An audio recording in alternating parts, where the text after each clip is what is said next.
Hello everyone, welcome back to my channel. हम अभी climatology की सीरीज स्टार्ट कर रहे हैं और आज हमारा टॉपिक है origin and evolution of atmosphere. इस वीडियो में हम पढ़ने वाले हैं कि एटमॉस्फेयर का ओरिजिन कैसे हुआ, कैसे एटमॉस्फेयर इवॉल्व हुआ। The air we breathe is a stable mixture of 78% nitrogen, 21% oxygen, nearly 1% argon, and small amounts of gases such as CO2 and water vapor. जो सांस हम लेते हैं वो एक मिक्सचर है। किसका मिक्सचर है? 78% नाइट्रोजन का, 21% ऑक्सीजन का और लगभग 1% में हमारा ऑर्गन होता है। Small amount of gas such as CO2 होता है, वाटर वेपर होता है। However, our planet's original atmosphere 4.6 billion years ago was substantially different. आज का जो एटमॉस्फेयर है ना, वो जो फर्स्ट हमारा एटमॉस्फेयर था उससे बहुत ज़्यादा डिफरेंट था। ठीक है, इसमें हम ये डिस्कस करने वाले हैं कि हमारा जो ओरिजिनल एटमॉस्फेयर था वो कैसा था और आज का जो एटमॉस्फेयर है वो कैसे एग्जिस्टेंस में आया। Atmosphere having now tertiary atmosphere, जो अभी का जो एटमॉस्फेयर है जिसमें हम सर्वाइव कर रहे हैं उसे हम बोलते हैं टर्शरी एटमॉस्फेयर, अर्थ। तो अभी हम प्रोसेस देखेंगे कैसे कैसे इवोल्यूशन स्टार्ट हुआ और जो हमारा अभी का जो टर्शरी एटमॉस्फेयर है वो कैसे बना। तो जैसे कि हम जानते हैं जो अर्थ है वो एक इनर प्लैनेट है और इनर प्लैनेट जो होता है वो स्मॉल इन साइज होता है और नियर टू द सन के करीब होता है। ठीक है, तो अर्थ हमारा इनर प्लैनेट है। तो दो चीज़ें इसमें ध्यान रखनी है कि जो हमारा स्मॉल साइज होता है अर्थ का और वो सन के करीब होता है। तो स्मॉल साइज होने की वजह से क्या होता है कि स्मॉल ग्रेविटी है अर्थ की, क्योंकि वो साइज में छोटा है तो इसलिए जो उसकी ग्रेविटी है वो भी छोटी ही है और वो सन के पास होने की वजह से उसका टेम्परेचर क्या होता है, वो हाई होता है। ठीक है, अब देखिए यहाँ पे दो चीज़ें हो गई हमारी। स्मॉलर ग्रेविटी यानी जो हमारी इनिशियल अर्थ था, हम जानते हैं कि अर्थ एक पहले आग का गोला था। ठीक है, जो हमारा इनिशियल अर्थ है वो एक मोल्टेन बॉल था, हॉट मोल्टेन बॉल। तो स्मॉलर ग्रेविटी थी उसके पास और हाई टेम्परेचर। और क्या था, at the time of formation of the earth surface would have been very hot, क्योंकि मैंने बताया आपको कि इनिशियल स्टेज में जो अर्थ था वो एक हॉट मोल्टेन बॉल था, तो इसलिए उसका जो टेम्परेचर था वो बहुत ही ज़्यादा हाई था and it had been very hot. तो जब ये तीनों चीज़ें मिली इनिशियल फेज में, स्मॉलर ग्रेविटी, हायर टेम्परेचर और very hot nature earth surface का, in all the probability due to these factors combined, the first original atmosphere would have been escaped and lost into the space. And जब ये तीनों factor आपस में combine होते हैं तो उस समय जो एटमॉस्फेयर बनता है उसे हम बोलते हैं फर्स्ट और ओरिजिनल एटमॉस्फेयर। बस समझ में आ गया आपको कि कैसे फर्स्ट और ओरिजिनल एटमॉस्फेयर बना। तो यहाँ पे यही चीज़ है कि स्मॉलर ग्रेविटी रहती है अर्थ की इनिशियल फेज में, हायर टेम्परेचर होता है क्योंकि वो सन के ज़्यादा करीब है और एक वो तो है ही हॉट मोल्टेन बॉल, इसलिए वो बहुत ही ज़्यादा हॉट है। तो जब ये तीनों फैक्टर्स मिलते हैं तो हमारा फर्स्ट ओरिजिनल एटमॉस्फेयर जो है वो बन के तैयार होता है। इसी को हम बोलते हैं original atmosphere. How come earth has atmosphere today, तो आज का जो हमारा एटमॉस्फेयर है वो कैसे बना, ये क्वेश्चन यहाँ पे पूछा जा रहा है। तो एक सिंपल सा है, डी गैसिंग। जो डी गैसिंग का प्रोसेस है इससे हमारा एटमॉस्फेयर आज का बना। तो अभी हम इसमें समझने वाले हैं कि ये डी गैसिंग प्रोसेस है क्या। हम जानते हैं कि जिसमें हम रह रहे हैं वो हमारा टर्शरी एटमॉस्फेयर है। तो आखिर सेकेंडरी एटमॉस्फेयर कैसे बना, फिर हम टर्शरी में कैसे आए, तो लेट डिस्कस। तो जो डी गैसिंग का प्रोसेस है इससे आज का एटमॉस्फेयर बना। Emission of gases during volcanic activity. तो डी गैसिंग है क्या, जब वोल्केनिक एक्टिविटी होती है और वोल्केनो फटता है उसमें से जो गैसेस निकलती हैं उसी को हम क्या बोलते हैं, डी गैसिंग। उसी प्रोसेस को क्या बोलते हैं, डी गैसिंग बोलते हैं। Scientist believe that the present atmosphere as well as our oceans come into being due to the phenomena of degassing. Scientist ये बिलीव करते हैं कि जो आज का जो एटमॉस्फेयर है और जो ओशियन है वो डी गैसिंग के कारण ही बना। तो चलिए समझते हैं कि डी गैसिंग के कारण कैसे बना है। जिसमें मैंने आपको बताया कि जो अर्थ है वो इनिशियल फेज में एक हॉट मॉल्टन बॉल था। ठीक है, इतना समझ में आ गया कि जो हमारा अर्थ है वो इनिशियल में एक हॉट मॉल्टन बॉल की तरह था, आग का गोला था जिससे आप कह सकते हैं। ठीक है, तो अगर क्या होगा, अगर जो अर्थ है अपने आप को ठंडा करने की कोशिश करेगा यहाँ पे, तो बताइए सबसे ज़्यादा हीट कहाँ से लॉस होगी? तो जो सबसे ज़्यादा हीट है वो सरफेस से लॉस होगी। ठीक है, जो अंदर का कोर है उसकी हीट तो बाद में लॉस होगी, लेकिन जो सरफेस का कोर है सबसे पहले उसकी हीट लॉस होगी। तो सरफेस से जो है हीट यहाँ से लॉस होगी। ठीक है, तो हम यहाँ लिख सकते हैं कि most heat loss from the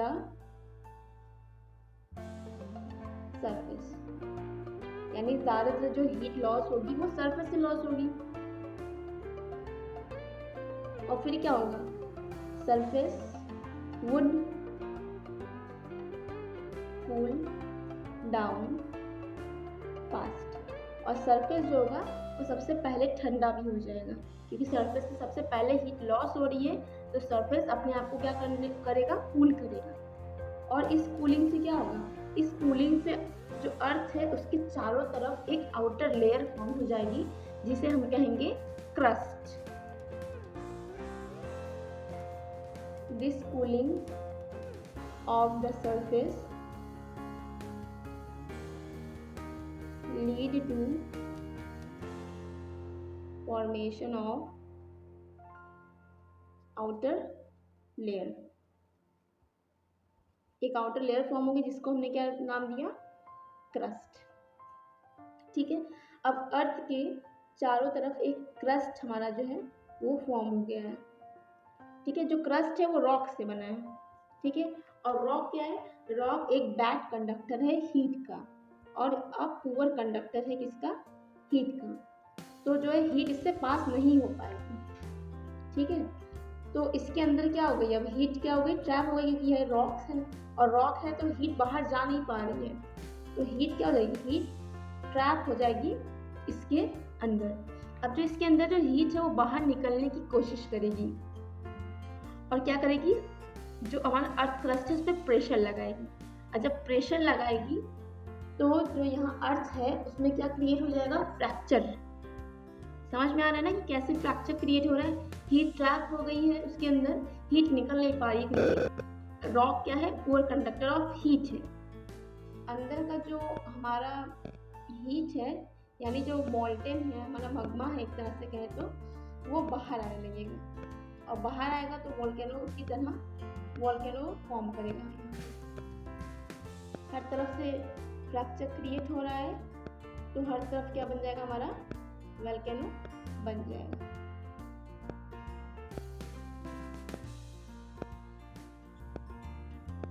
ठीक है, अब ये वोल्केनो बनेगा और यहाँ से क्या होगी, यहाँ पे वोल्केनो से क्या होगी, डी गैसिंग होगी, यहाँ पे गैसेस निकलना शुरू हो जाएगी,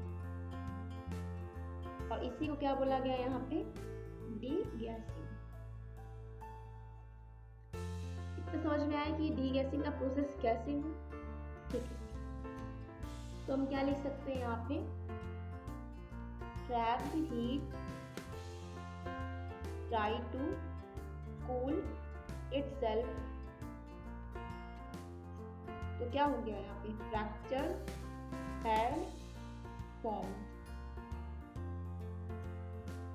magma came out, और क्या हो गया यहाँ पे, volcano had formed. Earth would have tried cool itself down through the process of volcanism. अर्थ अपने आप को ठंडा करने की कोशिश करेगा वोल्केनिज्म के प्रोसेस से। Several volcanoes would have formed leading to degassing, formation of secondary atmosphere. अब जब सेवरल वोल्केनो बन जाएंगे, डीगैसिंग का प्रोसेस होने लगेगा, तो उस समय का जो एटमॉस्फेयर है उसे हम कहते हैं सेकेंडरी एटमॉस्फेयर। पहला एटमॉस्फेयर हमने देख लिया है, अब ये हमारा हो गया second atmosphere. This secondary atmosphere composition would have been different from the present atmosphere composition. जो ये सेकेंडरी एटमॉस्फेयर का जो कंपोजिशन है वो प्रेजेंट के एटमॉस्फेयर से एकदम अलग है, यानी अभी भी बहुत सारे चेंजेस होना बाकी है प्रेजेंट एटमॉस्फेयर को बनने में। तो हमने यहाँ पे देखा कि अब कैसे बनेगा, तो देखिए यहाँ पे जब ये हीट जो है यहाँ से हीट निकल रही है और यहाँ से गैसेस क्या हो रही है, निकल रही है।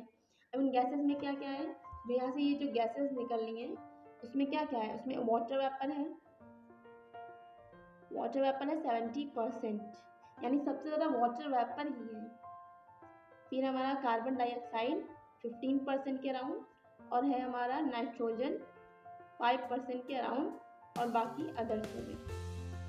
ठीक है, अदर्स में हमारा हो गया आर्गन हो गया और हीलियम हो गया, हाइड्रोजन हो गया, बहुत इस सारी गैसेस बहुत कम मात्रा में निकली है, इसलिए हम लोग उसको अदर में कंसीडर करते हैं। तो जो हमने देखा कि यहाँ पे जो एटमॉस्फेयर है वो सबसे ज़्यादा है गैसेस में, यानी एटमॉस्फेयर में उस सेकेंडरी एटमॉस्फेयर में सबसे ज़्यादा क्या है, वाटर वेपर। तो ये जो वाटर वेपर है एटमॉस्फेयर में वो क्या होंगी, वो हीट की वजह से, यहाँ जो अभी क्या है हमारा ये हमारा जो अर्थ है वो भी बहुत ही ज़्यादा हॉट है, तो क्या होगा यहाँ पे जो वाटर वेपर है वो ऊपर जाके क्या करेंगी, कंडेंस होंगी और जाके वहाँ पे क्लाउड का फॉर्मेशन करेंगी। वाटर वेपर कंडेंस होके क्लाउड्स फॉर्म करेंगी। अर्थ के चारों तरफ क्या बना दिया उन्होंने, क्लाउड बना दिया। अब क्लाउड बन गया तो यहाँ पे क्या होगा, प्रेसिपिटेशन भी होगा।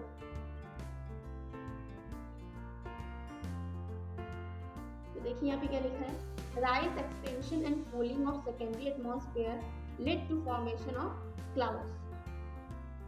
Rise expansion and cooling of secondary atmosphere, secondary atmosphere rise हो रही है, एक्सपैंड कर रही है, फिर कूल हो रही है और क्या फॉर्म कर रही है, क्लाउड्स, क्योंकि इसमें आधा से ज़्यादा यानी अराउंड 70% तो हमारा वाटर वेपर ही है।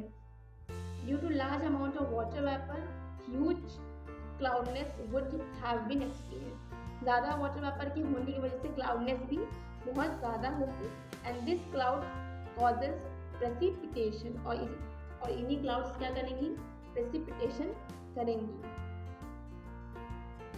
This precipitation as it fell on the earth surface form our present ocean, और ये जो प्रेसिपिटेशन हो रही है और यही आज का हमारा प्रेजेंट का क्या है, ओशियन। हमारा ओशियन जो बना है वो ऐसे ही बना है कि पहले जो सेकेंडरी एटमॉस्फेयर के जितने भी वाटर वेपर थे और जितने भी अदर पार्टिकल्स थे वो कंडेंस हुए, फिर क्लाउड्स बनाए, फिर प्रेसिपिटेशन हुआ, और प्रेसिपिटेशन हुआ तब जाके जो है ओशियंस का फॉर्मेशन अर्थ पर हुआ। This remove much of water vapour from the atmosphere. अब जब ये वाटर वेपर प्रेसिपिटेशन वाटर बन के प्रेसिपिटेट होने लगी तो एटमॉस्फेयर से वाटर वेपर की जितनी भी क्वांटिटी थी वो कम होने लगी। During the precipitation much of the CO2 of the secondary atmosphere would have been dissolved into the falling rain water. Precipitation जब हो रही थी तो उसमें जितने भी CO2 थे वो क्या हो गए, वाटर में डिसॉल्व हो गए, रेन वाटर में डिसॉल्व हो गए और ओशियंस में चले गए। Thus this CO2 went into the oceans, और वो ओशियंस में चले गए। This is no wonder that ocean have 60 times more CO2 than the atmosphere. आज के समय में ये हम जानते हैं कि 60 टाइम्स ज़्यादा CO2 ओशियंस में है एटमॉस्फेयर के वजह से, एटमॉस्फेयर के कंपैरिजन में। तो यही कारण है कि CO2 ज़्यादा क्यों है ओशियंस में, इसी कारण है कि जब प्रेसिपिटेशन हो रही थी तो CO2 भी क्या हो गया, उसमें डिसॉल्व हो गया और ओशियन में चला गया। अब हमारे पास 2 क्वेश्चन बचता है यहाँ पे कि CO2 का अभी भी आज के प्रेजेंट टाइम में इतना ज़्यादा कंसंट्रेशन क्यों है, जबकि CO2 तो ओशियन में चला गया था। तो अभी प्रेजेंट टाइम में CO2 का इतना ज़्यादा कंसंट्रेशन क्यों है, और ऑक्सीजन कहाँ से आ गया, क्योंकि वोल्केनिज्म जब हो रहा था तो ऑक्सीजन बहुत ही लिमिटेड मात्रा में वहाँ से निकल रहा था, लेकिन आज के टाइम पे ऑक्सीजन बहुत ज़्यादा है, तो उस टाइम पे ऑक्सीजन इतना ज़्यादा नहीं था, वो अदर्स में आते थे। तो उसका आंसर है फोटोसिंथेसिस।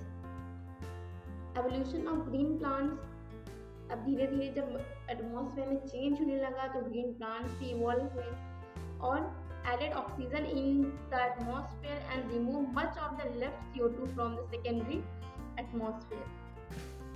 और फोटोसिंथेसिस के थ्रू ग्रीन प्लांट्स क्या करने लगे, जो हमारा टर्शियरी एटमॉस्फेयर फॉर्म होगा उसमें क्या करने लगे, वो ऑक्सीजन ऐड करने लगे और CO2 जितना लेफ्ट था उसको रिमूव करने लगे. Thus the atmosphere was so greatly modified that scientists prefer to call it as tertiary atmosphere. और ये जो चेंज हुआ इतना ज़्यादा, सेकेंडरी से टर्शरी में इतना ज़्यादा चेंजेस हुए, इतने सारे प्रोसेसेस हुए, तो साइंटिस्ट ने इसे क्या नाम दिया, टर्शरी एटमॉस्फेयर. सो गाइस, ये वीडियो यहीं पे समाप्त होती है. If you like our content so please like and subscribe my channel. Thank you.